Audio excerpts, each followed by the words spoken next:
Hey everyone, it's Byron again. I want to just tell you Jesus Christ loves you. And these times that we're in right now, and many people are not acknowledging the day and the time that we live. Now, let's take out the whole world scenario. Let's just look at the United States and just realize the United States, we have a very limited amount of time left as a country as we know it. We've already seen change going on. We're going to see more change. Things are coming together. Part of what I want to share today is a dream that shows you the type of change that we have had that occurred here in the United States.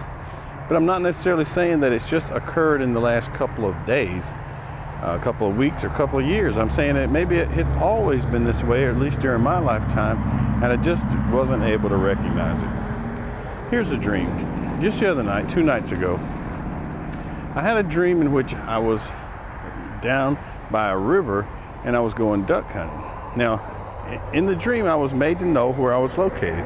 I was physically, if you can look over here to my left, you can see there's some little boat houses, things like that. I was physically right there in the dream. Now, I live in Louisiana. I was actually in Alabama at the time that I had a dream. But the reason that I was understood why and where I was in the dream is because I used to launch a boat right here to go duck hunting, and I would go right across the river. You can see way in the distance out there, right in through there. You can see that's the north bank of the Tennessee River. So at the beginning of the dream, I was here on the south bank near Decatur, Alabama. And then I saw 3 ducks come in, and they were in and around these houses, and some men started shooting, and it was kind of weird. They were shooting at the ducks on the water. But I was just made to know it was right here. Now, this is not the first time this next event has occurred in my dreams. It's occurred several times, and I believe it's designated a spiritual act. I literally flew with my arms, no assistance or anything like that, from the location that you see right over here, those boat docks, all the way across the river to that tree line that you see way back there in the background. Now, I measured one day at one point, it was 1.3 miles. I didn't measure this specific point, but it's close. Flew all the way over onto the river, other side of the river, which is Limestone County, south of Athens, Alabama. And suddenly I knew I was in enemy territory. Now, I'm not picking on Limestone County. I don't think it's anything special other than any other place here in the United States as far as negativity or anything like that goes. But I knew I was in enemy territory, but it wasn't like a total war going on. It was like I was behind enemy lines, and I was doing escape and evasion maneuvers, such as if I see somebody, just hide instead of trying to overrun them and things like that. I knew not to be caught. But as this was going on, I was trying to make contact with as many people as I can without being detected by the enemy. Toward the end of the dream, and I'm not saying that I knew it was coming to the end, it's just close to the end of the dream when this occurred, I noticed the enemy was coming toward me, and I thought if I hid behind this tree and would just remain quiet, they would somehow just go past me, and that was not the case. They came right up beside me, saw me, and when they saw me, they pointed me. I was like north of that tree line over there. They pointed back toward the river, and I looked and I saw a friendly unit, a friendly force unit that had just landed. It's as if they just landed with boats or amphibious vehicles on the north shore of the Tennessee River right here. And I walked over to the commander of the unit. Now, something significant here about my walk over there to him. I walked over there with red long johns on, but I'd cut the pants off. So I had short pants, red long johns with the trapdoor style in the back and all that. And then he presented me with a service medal for action behind enemy lines. And then I woke up. Now, immediately when I woke up, I knew the red long handle underwear was about Civil War. I just knew it from history. I mean, I was in the military. I studied history of not only just the Civil War, but many other things. And that's kind of a common thing. They even advertise them online as Union suits. But what was significant is it wasn't a total war. I didn't recognize the enemy that I was hiding from as a foreign national or a foreign nation, anything like that. I just recognized them as regular people I needed to stay away from, or I needed to avoid, or somehow get around without their interference.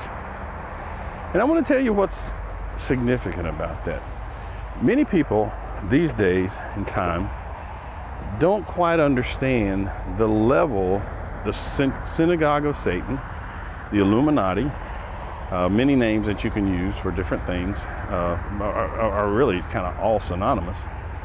But many people just don't recognize the level of infiltration all the way down through Masonic organizations and organizations that name actually means, oh well, whatever.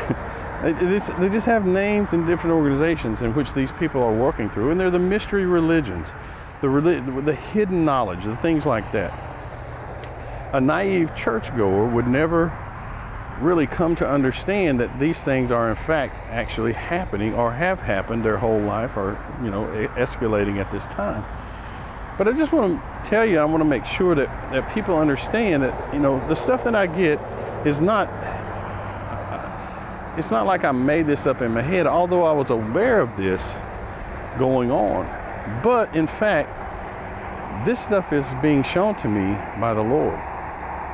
And I just want people to understand that as you walk into a church these days, as you go to fellowship or anything like that, realize that you're fellowshipping at times with the enemies of the cross, but they've infiltrated right in there beside you. I know someone that would listen to this video and absolutely declare, Byron, you're totally lying, you're making this up, you need to retract your statement. And that same person that would make that statement, God showed me specifically which evil spirit is influencing that person. It's the nature of the world we live in, it's the nature of our nation, and it's the nature that we need to just understand. We have to walk in the power of the Spirit. We have to understand that we need Jesus Christ. And that, there's one hope, salvation in Jesus Christ. There's one hope, living this life in Jesus Christ. And I'm afraid many people have missed that. Many people believe the relationship that they have in church is a religious relationship. But it's not a relationship with Jesus Christ. I continue to say this over and over. Man, when you have the relationship with the Lord that you need, that you want, He begins to talk with you. He begins to speak with you. He opens your eyes and causes you to understand what is going on around us. The Matrix is a very good movie to watch and realize that most people don't think they're in the Matrix. They think they have to go into it. The problem is they were born in the Matrix, and they're living in the Matrix unaware they're being influenced by these things. So the times that are on us are times to be as shrewd as a serpent and as gentle as a dove. That's E&E right there. But we have to take this message of Christ to the world. We have to make people aware. There's plenty of people that know about Jesus Christ or know of Him and have not followed Him closely. Right now, we would consider them asleep, and we need to wake those people up. And it's very harsh to some of them. Some of them don't want to wake up. Some of them will wake up and fall right back to sleep as you're talking to them and things like that. But we were called to remain, occupy until the end. And that's exactly what we need to do. So thank you.